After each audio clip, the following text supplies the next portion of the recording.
Hi, I'm Madison. I'm a graphic designer working freelance from my little studio apartment in Portland. I've always been the responsible one in my family. You know, the sister who remembers birthdays, who helps with rent when times get tough, who shows up when everyone else disappears. But that Tuesday morning in March, when my phone buzzed with a text from my little sister Sarah that read, "You're not on the guest list," after I'd already wired $20,000 for her dream wedding, I realized being responsible had turned me into something else entirely, something invisible. Let me ask you something. What would you do if your family treated you like a walking ATM, then told you that you didn't belong at the very event you were paying for? Because that's exactly what happened to me, and what I did next shocked everyone, including myself. But I'm getting ahead of myself.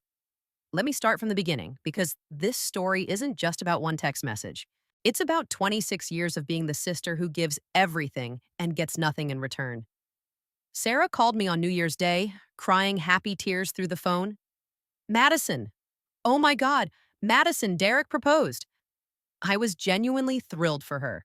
Sarah had been dating Derek for 3 years, and despite my reservations about his lack of ambition, he made her laugh in ways I hadn't seen since we were kids. That's amazing, Sarah. Tell me everything. For the next hour, she painted me a picture of this elaborate proposal: hot air balloon, champagne, the whole romantic movie scene. Then came the part that should have been my first red flag.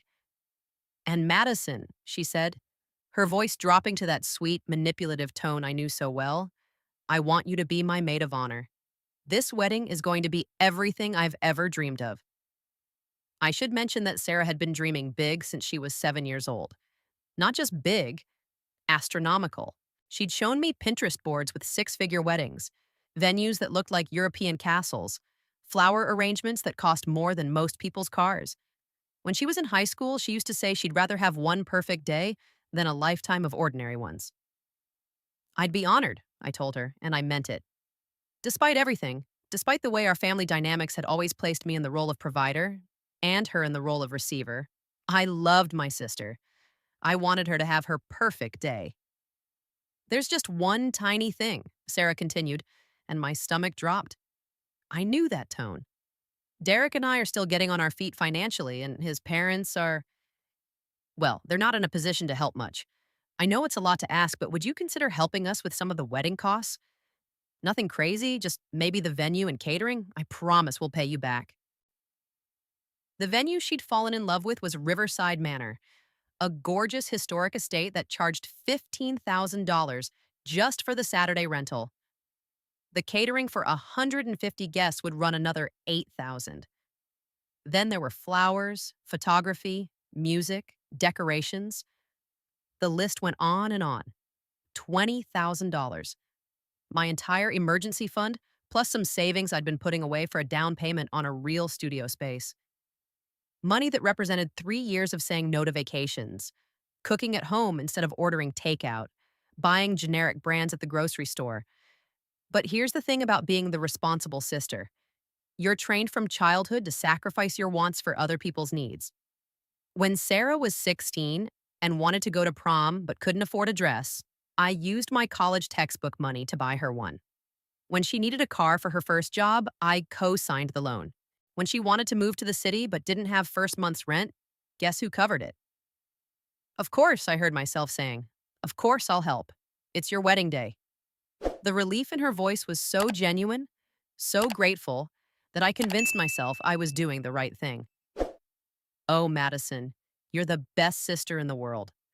I promise this will be the most beautiful day, and you'll be right there beside me through all of it." Right there beside her. Those words felt like a warm hug through the phone. Over the next 3 months, I became intimately familiar with every detail of Sarah's wedding planning. She'd call me almost daily with updates. The florist finally confirmed the peonies. The band agreed to learn her and Derek's special song. The photographer wanted to do an engagement shoot at the botanical gardens. I lived vicariously through her excitement, asking questions about color schemes and menu options, helping her choose between calligraphy styles for the invitations. What I didn't realize was that while I was paying for everything, my name was disappearing from everything.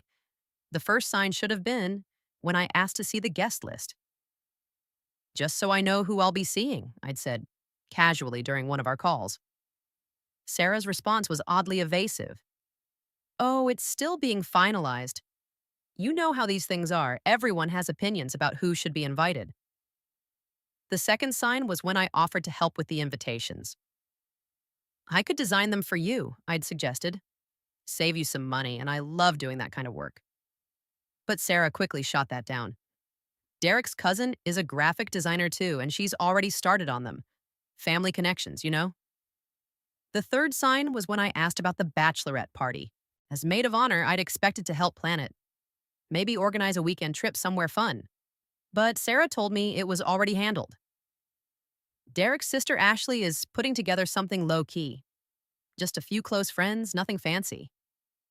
Each time I felt a little sting of exclusion, but I pushed it down. Sarah was stressed about the wedding, that was all. She had a lot of people in her ear, a lot of opinions to manage. She was just trying to keep things simple. But the real wake up call came when I ran into our cousin Emma at the coffee shop near my apartment. Emma and Sarah had always been close. They were only a year apart in age and had grown up more like sisters than cousins. Madison, hey! Emma seemed genuinely happy to see me, but there was something awkward in her expression. How are you doing with all the wedding craziness? It's exciting, I said. Sarah's so happy, and everything's coming together beautifully. Emma's face scrunched up in confusion. Wait, you're not. I mean, are you involved in the planning? Because Sarah told everyone that Derek's family was handling most of the costs and that she wanted to keep things really intimate. Family only, you know? Family only. The words hit me like a physical blow. What do you mean, family only?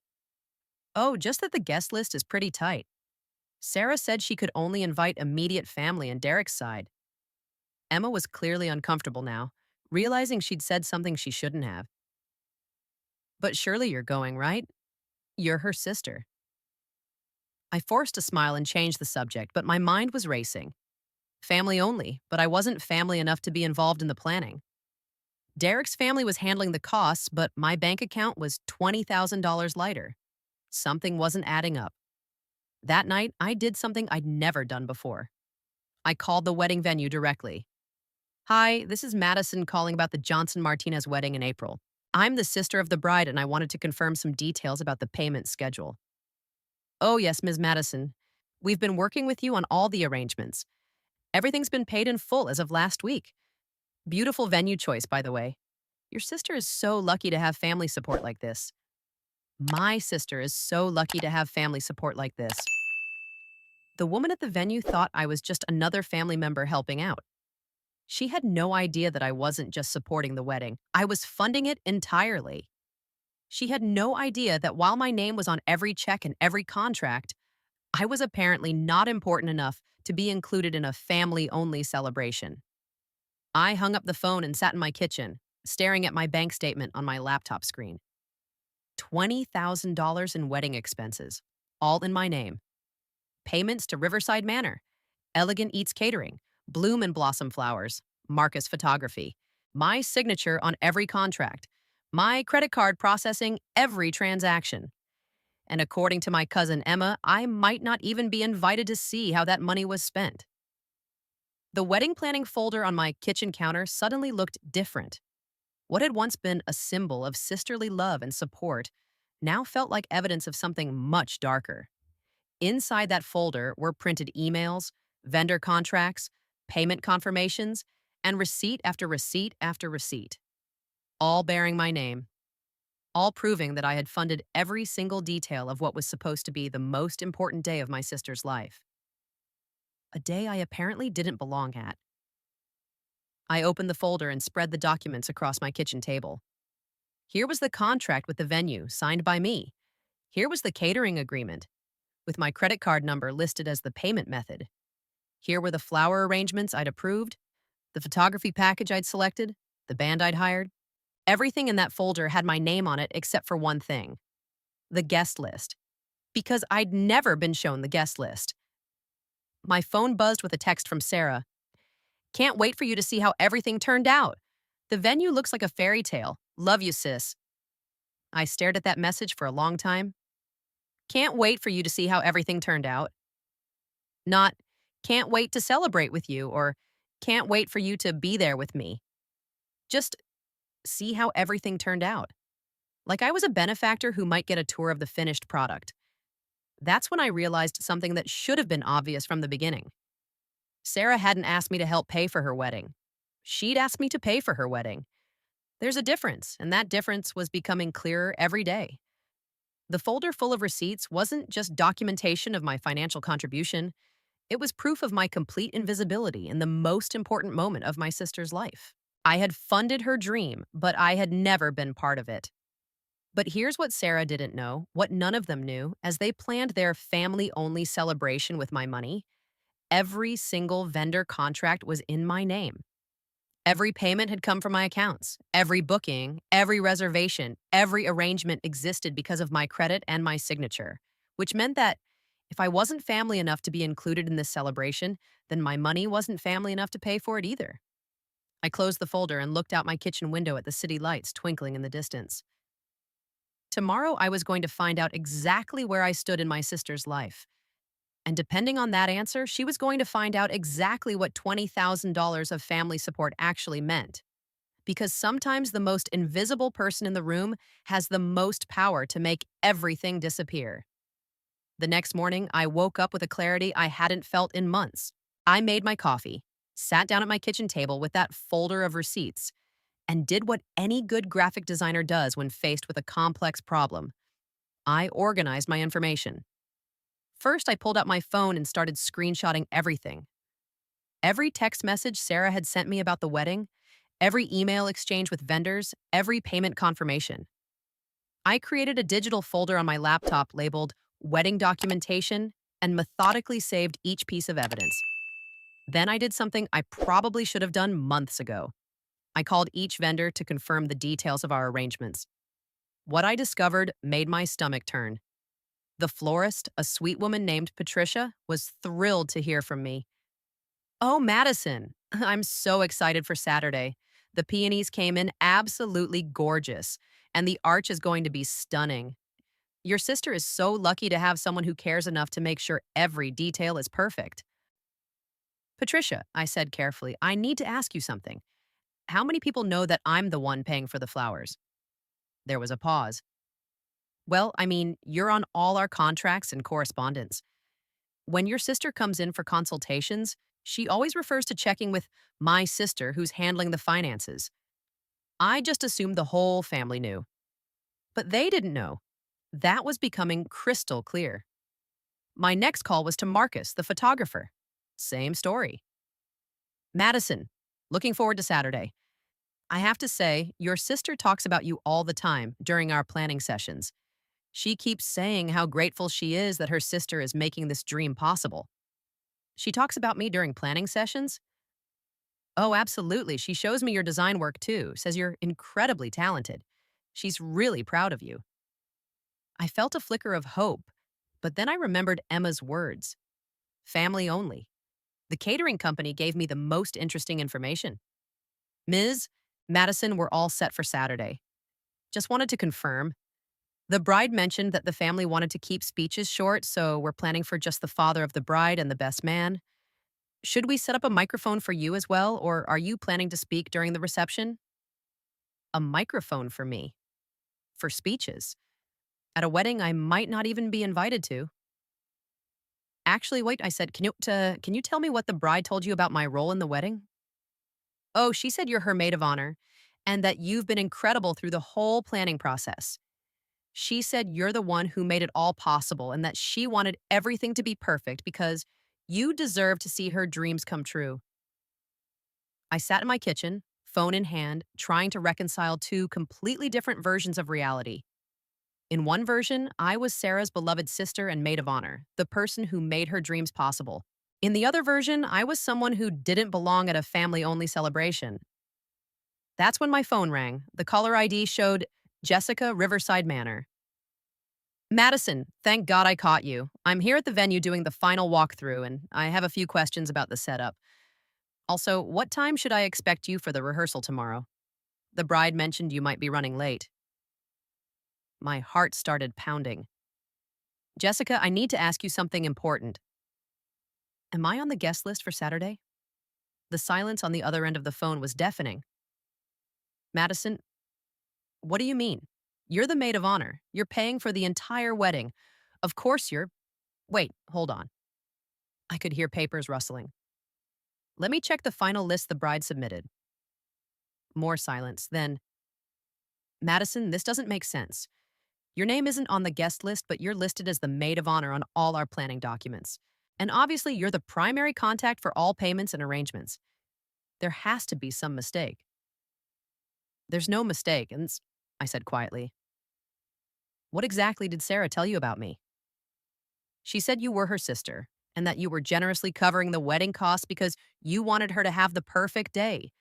She said you were incredibly close and that this wedding meant everything to both of you. Jessica's voice was getting smaller. Madison, what's going on? I'm trying to figure that out myself. Jessica, I need you to do me a favor. Can you call Sarah right now and ask her directly whether I'm invited to the wedding? Of course. Hold on. I waited, my heart beating so hard I could feel it in my throat. After what felt like forever, Jessica came back on the line. Madison, I'm so sorry. I called your sister and she said there was a miscommunication. She said the wedding is family only and that you understood you wouldn't be attending. She said you were just helping with costs out of sisterly love and that you didn't expect anything in return. The room spun around me. She said I didn't expect anything in return? I'm so sorry, Madison. I told her this seemed highly unusual, that in my 15 years of wedding planning, I've never seen someone pay for an entire wedding they weren't invited to. She just kept saying it was a family matter and that you understood. After I hung up with Jessica, I sat in my kitchen staring at that folder of receipts for a long time. $20,000, months of planning, hundreds of hours of phone calls and emails and consultations. Also, my sister could have her perfect day while telling everyone that I understood I didn't belong there. But Sarah had made one crucial mistake in her planning. When you erase someone from the guest list but keep their name on all the contracts, you give that person a very particular kind of power. I opened my laptop and started making a list of every vendor, every payment, every contract that had my name on it. The venue rental agreement, my signature, the catering contract, my credit card, the flowers, my authorization, the photography, my approval, the band, my booking. Even the wedding cake was being delivered to an address I had provided and would be paid for with a card that had my name on it. Sarah wanted a family-only wedding? Fine. But my money wasn't family either. I started with the flowers. Patricia answered on the first ring. Hi, Patricia. This is Madison. I need to cancel the flower order for the Johnson Martinez wedding. Cancel? But Madison, the wedding is in 2 days. The flowers are already prepared. I understand, and I'm sorry for the short notice, but there's been a change in circumstances. I need to cancel everything. The bridal bouquet, the bridesmaids' bouquets, the centerpieces, the arch, all of it. Madison, are you sure this is going to leave your sister without any flowers for her wedding? I'm very sure. And Patricia, when my sister calls you, and she will call you, please let her know that the cancellation came directly from the person whose name is on the contract and whose credit card paid for everything. It took Patricia a few minutes to process the cancellation, and I could hear the confusion in her voice. The flowers were so beautiful, Madison. I hate to see them go to waste. Don't let them go to waste, and I said. Donate them to a nursing home or a hospital. Let someone who appreciates beauty enjoy them. My phone started buzzing before I'd even finished the call with Patricia. Sarah's name flashed on my screen. I declined the call and immediately dialed the catering company. Elegant Eats, this is David. Hi, David. This is Madison, the client contact for the Johnson Martinez wedding on Saturday. I need to cancel the catering order. Cancel? Ma'am, we're talking about food for 150 people. We've already done the shopping and prep work. I understand, and I'll pay any cancellation fees outlined in our contract. But I need the catering canceled immediately. Can I ask what happened? Is the wedding postponed? The wedding is still happening, but my circumstances have changed. I'm no longer able to provide catering for this event. My phone was buzzing constantly now. Sarah's name, then Derek's, then numbers I didn't recognize. I ignored them all and continued down my list. The venue was next. Jessica answered immediately. Madison, I was hoping you'd call. I've been thinking about our conversation, and I want you to know that what's happening isn't right. In all my years of event planning, I've never seen anything like this. Thank you, Jessica. That means a lot, but I'm calling because I need to cancel the venue rental for Saturday. Cancel the venue? Madison, that's the entire wedding. Without the venue, there's no place for the ceremony or reception. I understand. My name is on the contract, my payment authorized the booking, and I'm canceling it effective immediately. Madison, I have to tell you, I've already received 7 phone calls from your sister in the last hour. She's she's quite upset about the flowers being canceled. If you cancel the venue too, Jessica, let me ask you something. In your professional opinion, is it normal for someone to pay for an entire wedding and then be told they're not invited because it's family only? No, Madison. It's not normal. It's not right. And frankly, it's not something I would have allowed to continue if I had understood the situation. Then you understand why I'm making this call. The cancellation took longer because Jessica had to verify my identity and authority to cancel, but eventually it was done. The beautiful Riverside Manor, with its gardens and ballroom and fairy tale atmosphere, was no longer available for the Johnson Martinez wedding. My phone had stopped buzzing. Either Sarah had given up calling, or she was too busy dealing with the crisis I'd just created to keep trying to reach me. I called the photographer next. Marcus, this is Madison. I need to cancel the photography services for Saturday. Madison, what's going on? I just got a frantic call from the bride saying something about flowers being canceled. Is the wedding still happening? The wedding might still be happening, but I won't be there, and neither will my financial support. I'm canceling the photography contract. Madison, I have to tell you, this is highly unusual. Your sister has been calling me for months talking about how excited she is for you to see the photos, how important it is to capture every moment because this day means so much to both of you. Apparently, it doesn't mean as much to both of us as I thought. The band was my final call. Harmony strings, this is Angela. Angela, this is Madison regarding the Johnson Martinez wedding. I need to cancel the musical services for Saturday. Oh no, not you too. We just heard from 3 other vendors that services were being canceled. What's happening with this wedding? What's happening is that I've been paying for a party I wasn't invited to, and I've decided to stop. Madison, the bride called us an hour ago crying. She said there was some kind of family misunderstanding and begged us to still play for free. We had to tell her that without the contracted payment, we couldn't provide services. By the time I finished canceling everything, it was almost noon. My phone had been silent for 20 minutes, which felt ominous. I made myself a sandwich and sat back down at my kitchen table, looking at the folder that had started this whole revelation. Then my phone rang. Not Sarah this time. Mom. Madison Elizabeth, what on earth is going on? Sarah just called me sobbing, saying you've ruined her wedding. She says you canceled everything out of spite. Hi, Mom. Did Sarah explain to you why I canceled everything? She said you had some kind of disagreement about the guest list. Madison, honey, I know weddings are stressful, but this seems extreme. Mom, did you know that I paid for Sarah's entire wedding? $20,000? Silence. Did you know that despite paying for everything, I wasn't invited because Sarah decided it should be family only? More silence. Mom? Madison, why, that can't be right. You're her maid of honor. You're her sister.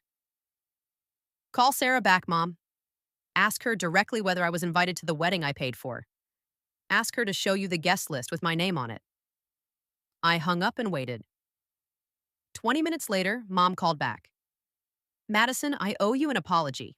I just spent the last hour getting the real story from Sarah, and I'm horrified. What she did was wrong. Completely wrong.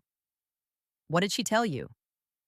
She said she thought you wouldn't want to come because you don't like Derek's family. She said she thought you were just being generous and didn't expect to be included. But Madison, honey, that's not how family works. That's not how anything works. No, Mom, it's not. She's asking if there's any way to fix this. The wedding is tomorrow, and now they have no venue, no flowers, no food, no music, no photographer. Derek's family is scrambling to figure out how to have a wedding in someone's backyard with 24 hours' notice. I thought about that for a moment. Sarah's dream wedding, the fairy tale day she'd been planning since she was 7 years old, was gone. In its place would be a hastily thrown together backyard ceremony with homemade decorations and grocery store flowers. Madison, are you there? I'm here, Mom. Is there anything Sarah can do to make this right with you? I looked out my kitchen window again, at the city I'd been saving up to buy a real studio in. The city where I'd been living small so my sister could dream big. She can have her backyard wedding, Mom. She can marry Derek and start her life with him. But she's going to do it without my money. And she's going to do it while learning what $20,000 of family support actually meant. And what about you, sweetie? What are you going to do? I opened my laptop and pulled up a travel website I'd been bookmarking for 3 years. I'm going to Europe, Mom. I'm going to take the money I would have spent on a wedding I wasn't invited to, and I'm going to see Paris and Rome and Barcelona. I'm going to remember what it feels like to be the main character in my own life instead of the invisible supporting cast in everyone else's. Madison, I think that sounds wonderful. That evening, as I was booking flights and hotels, my phone buzzed with one final text from Sarah. I know you're angry, and I know I messed up. I don't know how to fix this. The wedding tomorrow is going to be nothing like I dreamed, but I guess I deserve that. I just want you to know that I love you, and I'm sorry I made you feel invisible. You were never invisible to me. I stared at that message for a long time. Then I typed back, I love you too, Sarah. I hope you have a beautiful wedding tomorrow, and I hope you and Derek are very happy together. But you're right, I was invisible to you. Invisible enough that you could take $20,000 from me and not think I deserved a seat at the table. I'm going to spend some time becoming visible to myself again. The next morning, while Sarah was getting married in Derek's parents' backyard, with grocery store flowers and a playlist instead of a band, I was on a plane to Paris. I had 3 weeks of vacation planned: Rome, Barcelona, Amsterdam, and London. 3 weeks to remember what it felt like to make decisions based on what I wanted instead of what other people needed. 3 weeks to stop being the invisible sister who pays for everyone else's dreams and start being Madison, the woman who knows her own worth. As the plane lifted off, I opened the book I'd bought at the airport and found a quote that made me smile. Sometimes the best gift you can give yourself is knowing your worth. I thought about posting that on social media, but then I realized I didn't need to announce my worth to anyone else. I just needed to remember it myself. $20,000 had bought me more than a lesson about family dynamics. It had bought me freedom.